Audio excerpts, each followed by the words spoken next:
Udhëtimi i Mikelës filloi mes jehonave të luftës, një fillim brutal i jetës që mori të dy prindërit e saj dhe la atë vetëm në botë.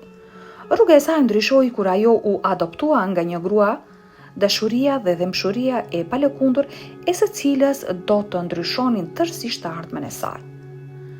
Pothuajse 30 vjet më vonë, Mikela do të gjente një mënyrë të jashtëzakonshme për të shprehur mirënjohjen e saj, një mënyrë që askush nuk mund ta kishte parashikuar. E lindur më 6 janar 1995 në një familje myslimane në Sierra Leone, Mikela quhej fillimisht Mabinti Bangora. Ajo erdhi në këtë botë në të njëjtën kohë me tmerrit e luftës civile që shkatruan vendin e saj. Tragjedia goditi herët. Babai i saj u vra dhe nëna e saj vdiq pak më vonë, duke e lënë Mikelën jetime para se ajo të mund të kuptonte botën përreth saj. Pasi humbi prindërit, Minti u mor nga xhaxhai i saj, por ai shpejt e pa atë si bardh dhe e braktisi në një jetimore. Jeta atje ishte ashpër. Kujdestarët e trajtonin me ftohtësi, duke ja reduktuar identitetin në numrin 27, një etiketë e rezervuar për fëmijë më pak të preferuar.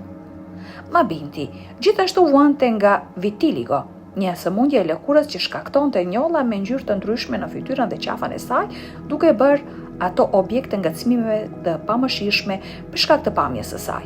Stafi mizurisht e etiketoi atë si fëmija i djallit, duke izoluar nga fëmijët e tjerë dhe duke shpërfillur shpesh edhe nevojat e saj bazike. Vitet e hershme të jetës së saj u karakterizuan nga dhimbja, vetmia dhe mungesa e dhëmshurisë. Megjithatë, pas kësaj vuajtjeje, Mabinti gjeti një shkëndim ngushëllimi në një miqësi të vetme me një vajzë tjetër që kishte të njëjtin emër. Kjo Mabinti tjetër, e njohur si numri 26, u bë shoqja e saj më e ngushtë dhe burimi i rrallë i ngushëllimeve në një botë të zymt. Të dyja vajzat, të bashkuara nga rrethana dhe miqësia, u bën të pandashme, ndanin lojra, vakte dhe shkollim, duke ndihmuar njëra tjetrën të përballonin keqtrajtimin e përditshëm. Një pasditë ndodhi diçka e pazakontë. Një erë solli një revistë vjetër vallëzimi te Mabinti e vogël. Në kopertinë ishte një fotografi e një balerine të qëndruar në majët e gishtave që buzëqeshte me një tuf roz. E mahnitur nga bukuria dhe gëzimi në fytyrën e balerinës, Mabinti guxoi të imagjinonte se edhe vallëzimi mund të ishte rruga e saj. Ajo e fsheu kopertinën e revistës si një simbol e shprese, duke e mbajtur afër zemrës ndërsa bota e saj vazhdonte të tronditej. Së shpejti pasuan edhe më shumë vështirësi. Rebelët vranë mësuesin e saj të dashur dhe jetimorja ku ajo banonte u shkatrua. Duke ikur, ajo eci kilometra të tëra për të arritur në një kamp refugjatësh, duke u kapur fort pas ëndrrës së saj për të bërë balerinë. Ishte këtu, mes kaosit, që fati do të ndërhynte. Në vitin 1999, një grua amerikane me emrin Elani de Prince udhëtoi në kamp. Ajo dhe buri i saj, Charlie, kishin ndëruar prej kohësh të birsonin fëmijët në nevojë. Elani fillimisht kishte ndërmend të adoptonte vetëm Mabintin tjetër, shoqen dhe besniken e saj, por më pas erdhi një telefonat që ndryshoi gjithçka. Elani mësoi se kishte edhe një Mabinti të dytë, fëmijën me numër 27, që ishte refuzuar nga 12 familje të tjera për shkak të sëmundjes së saj të lëkurës. Pa hezituar, Elain i mirëpriti të dyja vajzat në jetën e saj duke nisur një kapitull të ri për secilën prej tyre. Pasi mësoi për situatën, aktivistja e të drejtave civile u prek thellësisht. Pa humbur kohë, ajo mori një vendim që do të ndryshonte jetën të birësonte të dyja vajzat. Charlie dhe Elaini nuk patën asnjë hezitim për të mirëpritur një femër me pamje unike. Ajo menjëherë telefonoi burrin e saj, i cili ishte larg për punë, për t'i treguar planin e saj. Edhe pse u befasua fillimisht, ai e mbështeti plotësisht vendimin e saj. Në ditët që pasuan, ajo u përgatit për t'i marrë vajzat në shtëpi. Një fundjavë, ajo udhëtoi drejt jetimorës në Sierra Leone, ku menjëherë vuri re Mabinti numër 27, që qëndronte në një cep e dobët dhe e pavendosur. Ajo më vonë kujtoi momentin kur e pa për herë të parë, gjë që thuajse e bëri të qante. Ajo dukej aq e keq ushqyer dhe trishtuar. U qëndronte aty me krahët e kryqëzuar. E ndjeva që kishte frikë se mos refuzohej përsëri. U afrova, ja mbajta duart dhe i thash se isha nëna e saj e re, Ajo shpërtheu në lot, e pa aft ta besonte që dikush e donte vërtet. Pasi përfundoi të gjitha dokumentet e birësimit, ajo i solli të dyja vajzat në Shtetet e Bashkuara.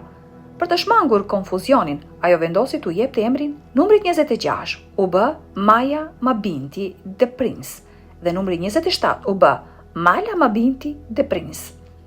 Që nga momenti kur mbriti, jeta e Malës mori një kthes pozitive, edhe pse ndonjëherë ndjente ende frikë nga refuzimi.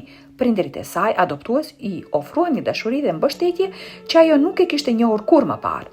Kishte aq shumë dashuri me njerë. Nuk isha kurrë rrethuar nga njerëz të tillë, shpjegoi Michela. Nuk kisha më frikë dhe prindërit e mi adoptues më trajtonin aq mirë.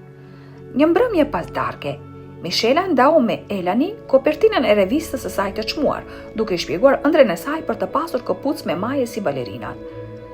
Ajo, e prekur nga dëshira e vajzës së saj, i premtoi se një ditë dhe ajo do të vallëzonte. Dhe ashtu bëri. Pak javë më vonë ajo i regjistroi të dyja në mësime baleti. Mala ishte e përkushtuar ndaj mësimeve të saja, e shtyr nga ëndra e saj e përjetshme për të bërë balerinë. Me i kalimin e viteve, ajo u përshtat me jetën e saj të re.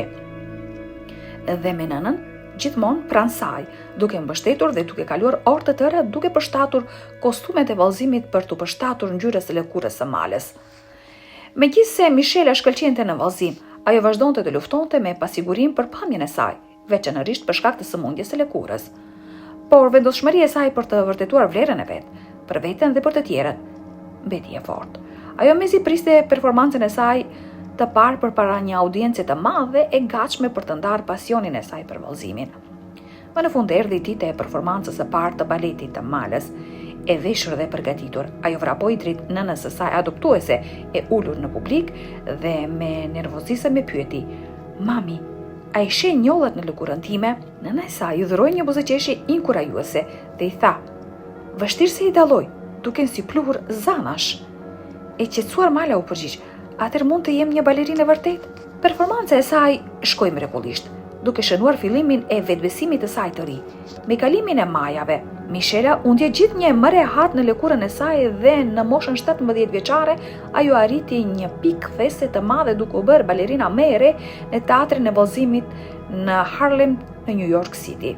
Një vit më vonë, ajo i u bashkua baletit kombëtar holandez të njohur, duke nisur një karrierë që i mundësoi të mbështeste veten në mënyrë të pavarur. Në moshën 22 vjeçare, Michela ishte ngritur për të qenë një nga balerinat më të vlerësuara të trupës, duke përmbushur ëndrrën e saj për të vallëzuar në mënyrë profesionale. Rruga e saj nuk ishte qenë as pak e lehtë, por çdo pengesë që ajo ka përcjell e bëri suksesin e saj edhe më domethënës. Talenti i saj hapi dyert për bashkëpunime me kompani baleti të njohura dhe artistë ndërkombëtar, madje duke i siguruar paraqitjen në videoklipe të ikonave si Madonna dhe Beyoncé. Një mbrëmje, ndërsa reflektonte mbi udhëtimin e saj, pesha e gjithçkaje që kishte kapërcyer, vetëm sa thelloi ndjenën e saj të krenarisë dhe qëllimit. Michela kuptoi se sa vendimtare kishte qenë Elani në ndihmën për të realizuar ëndrrën e saj. Si shenjë mirënjohje, ajo bëri prioritet të kthente dashurinë te nëna e saj në mënyrë domethënëse. Ajo e çoi nënën e saj adoptuese në pushime luksoze, i dhuroi dhuratat të menduara me kujdes dhe të dyja shpesh kalonin javë të tëra duke eksploruar destinacione të reja bashkë. Një nga surprizat më të parueshme të Malës ishte dhurimi një makine të re mahnitse për nënën e saj. Nëna e saj adoptuese u prek thellë, mirënjohëse që kishte një vajzë që jo vetëm e vlerësonte mbështetjen e saj, por ja kthente me një dashuri të sinqertë.